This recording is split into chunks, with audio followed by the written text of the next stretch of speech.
सभी चिंतनशील बंधुओं को मेरा अभिवादन। मेरे चैनल अमृत विचार में एक बार फिर आप सभी का हार्दिक स्वागत है। सबसे पहले जिन लोगों ने मेरे चैनल को सब्सक्राइब किया है उन सभी का बहुत बहुत आभार। जिन लोगों ने अभी तक मेरे चैनल को सब्सक्राइब नहीं किया है या जो लोग पहली बार मेरे चैनल से जुड़ रहे हैं, कृपया मेरे चैनल को सब्सक्राइब करें, लाइक करें और ज़्यादा से ज़्यादा लोगों को शेयर करें, जिससे मैं इसी प्रकार अन्य जानकारियाँ ज़्यादा से ज़्यादा लोगों तक पहुँचा सकूँ। प्राचीन वैदिक आदर्श दो आत्माओं के परस्पर विवाह बंधन में जकड़ जाने पर ही समाप्त नहीं हो जाता। दो आत्मा अपने को एक सूत्र में इसलिए बांधते हैं ताकि अन्य आत्माओं को भी इसी सूत्र में बांध लिया जाए। इसीलिए विवाह का सबसे ऊंचा आदर्श संतान उत्पत्ति है। वेद में जहाँ भी स्त्री और पुरुष का एक साथ वर्णन आता है, वहाँ संतान का जिक्र अवश्य पाया जाता है। जब पति पत्नी के संतान हो जाती है, तब दोनों सभी कष्टों को अपने ऊपर लेकर बच्चे पर किसी भी प्रकार की आंच नहीं आने देना चाहते।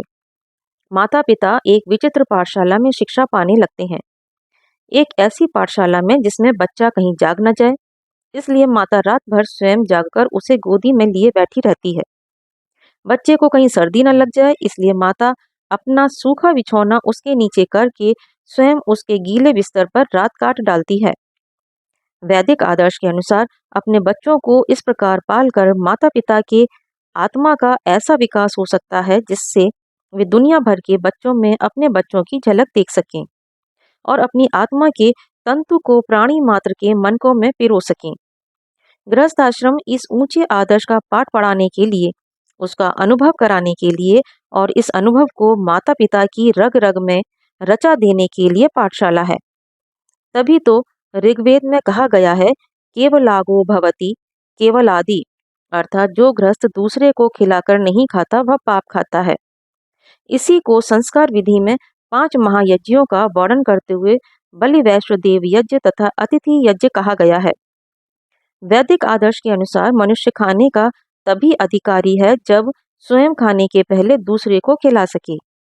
जीने का तभी अधिकारी है जब वह दूसरे के लिए अपने जीवन को कष्ट में डाल सके। यही पाठ गृहस्थ को अनुभव से सीखना है। अपने बच्चों की टोली में इस बात का अभ्यास कराना है। आज तो यह पाठ पढ़ाया जाता है कि अपने जीवन के लिए दूसरे को कष्ट दे जाओ, परंतु गृहस्थ का वैदिक आदर्श यह है कि दूसरे के जीवन के लिए अपनी जान देने की आवश्यकता पड़े तो उसे भी दे दो।